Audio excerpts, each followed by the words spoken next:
होली का असली मतलब। रंगों की मस्ती और एक अनहोनी गांव नंदपुर में होली की तैयारियां पूरे जोश और उल्लास के साथ चल रही थीं। चारों ओर रंग बिरंगे गुलाल उड़ रहे थे। ढोल की थाप पर लोग झूम रहे थे और गली गली में लोग एक दूसरे को रंग लगा रहे थे। इस बार गांव के बच्चों ने भी अपनी होली को खास बनाने का सोचा था। रोहन, सीमा, अंशु, विवेक और नेहा, ये सभी बचपन के दोस्त थे। हर साल की तरह इस बार भी उन्होंने कुछ नया करने की योजना बनाई। उन्होंने पिचकारियों और पानी के गुब्बारों का बड़ा इंतजाम किया और निश्चय किया कि वे पूरे गांव को अपने रंगों में रंग देंगे। सुबह होते ही बच्चों का हुजूम गलियों में उमड़ पड़ा। हर कोई हंसी मजाक में डूबा था। कोई एक दूसरे को रंग लगा रहा था तो कोई बाल्टी भरकर रंगीन पानी डाल रहा था। इसी दौरान अंशु के हाथ से एक पानी भरा गुब्बारा छूटकर सीधा मोहल्ले की बूढ़ी अम्मा के सिर पर जा लगा। अम्मा चौंक गईं और उनका संतुलन बिगड़ गया। वह धड़ाम से नीचे गिर पड़ी और उनके माथे से खून बहने लगा।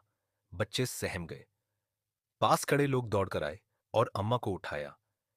किसी ने डांटते हुए कहा, तुम बच्चों को समझ नहीं आता, होली खेलना है तो सभ्यता से खेलो। अम्मा कराह रही थीं। गांव के बुजुर्गों ने फैसला किया कि अब बच्चों को होली खेलने की इजाजत नहीं दी जाएगी। बच्चों ने डर और पछतावे के साथ अपने घर की राह ली। रोहन और उसके दोस्त अपने अपने घरों में उदास बैठे थे।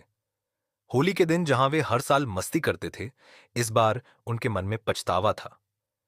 हमसे बहुत बड़ी गलती हो गई, अंशु ने आह बढ़ते हुए कहा। अब हम कभी होली नहीं खेलेंगे, सीमा ने उदास स्वर में कहा। बच्चों के चेहरे पर उदासी थी। हर साल होली उनकी सबसे पसंदीदा उत्सव हुआ करता था, लेकिन इस बार उन्होंने अपनी ही शरारत से इसे बर्बाद कर दिया था। शाम होते होते पूरे गांव में यह खबर फैल गई कि बच्चों की वजह से अम्मा को चोट आई।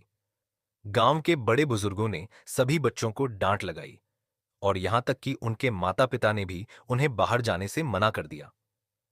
बच्चों ने फैसला कर लिया कि अब वे कभी होली नहीं खेलेंगे। उनके लिए यह त्योहार अब एक बुरी याद बन चुका था। शाम हो चुकी थी। बच्चे चुपचाप गांव के पुराने मंदिर के पास बैठे थे। अचानक चारों ओर एक दिव्य प्रकाश फैल गया। ठंडी हवा बहने लगी और फूलों की खुशबू हवा में घुल गई। बच्चों ने आंखें उठाईं तो उनके सामने भगवान कृष्ण और राधा मां खड़े थे। बच्चों की आंखें फटी की फटी रह गईं। ये कैसे संभव था? भगवान कृष्ण मुस्कुराए और बोले, बच्चों, तुम इतने उदास क्यों हो? रोहन ने सिर झुका लिया और बोला, कन्हैया, हमने होली खेलते समय अम्मा को चोट पहुंचा दी। अब हम कभी होली नहीं खेलेंगे। राधा मां ने प्यार से कहा, बच्चों, गलती करना बुरा नहीं होता, लेकिन उससे सीखना जरूरी होता है। होली खेलना मत छोड़ो, बल्कि इसे सही तरीके से मनाना सीखो। बच्चों की जिज्ञासा बढ़ गई। भगवान कृष्ण ने पूछा, क्या तुम जानते हो कि होली क्यों मनाई जाती है? बच्चों ने सिर हिला दिया।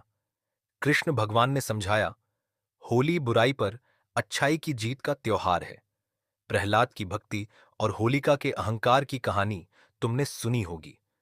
होली हमें यह सिखाती है कि प्यार, मेलजोल और खुशियों को मनाना चाहिए, लेकिन शरारत का मतलब किसी को नुकसान पहुंचाना नहीं होता। राधा मां ने आगे कहा, होली रंगों का त्योहार है, लेकिन असली रंग वह होता है जो दिलों में बसता है, प्रेम और सद्भावना का। बच्चे मंत्रमुग्ध होकर सुन रहे थे। कृष्ण बोले, होली का असली आनंद तभी आता है जब इसमें किसी को तकलीफ ना हो। रंग वह लगाना चाहिए जो दिलों को जोड़ दे, न कि ऐसा जो किसी को दर्द दे। बच्चों ने सिर हिलाया। अब बताओ, क्या तुम फिर से होली खेलोगे? कृष्ण ने पूछा।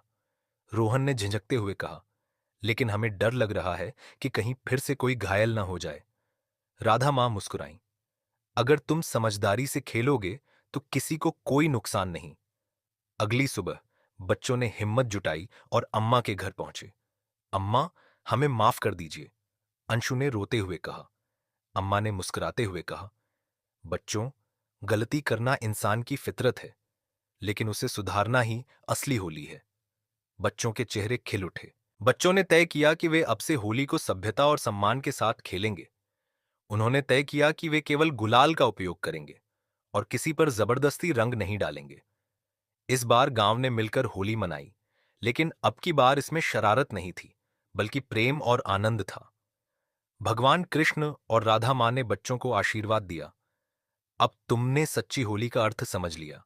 यह त्योहार सिर्फ रंगों का नहीं, बल्कि आत्मा की शुद्धि और प्रेम का भी है। गांव में होली का उत्सव पहले से ज्यादा उल्लासपूर्ण हो गया। बच्चे अब समझ गए थे कि असली होली क्या होती है। कृष्ण और राधा मां अंतर्धान हो गए, लेकिन उनका संदेश सभी के दिलों में हमेशा के लिए बस गया।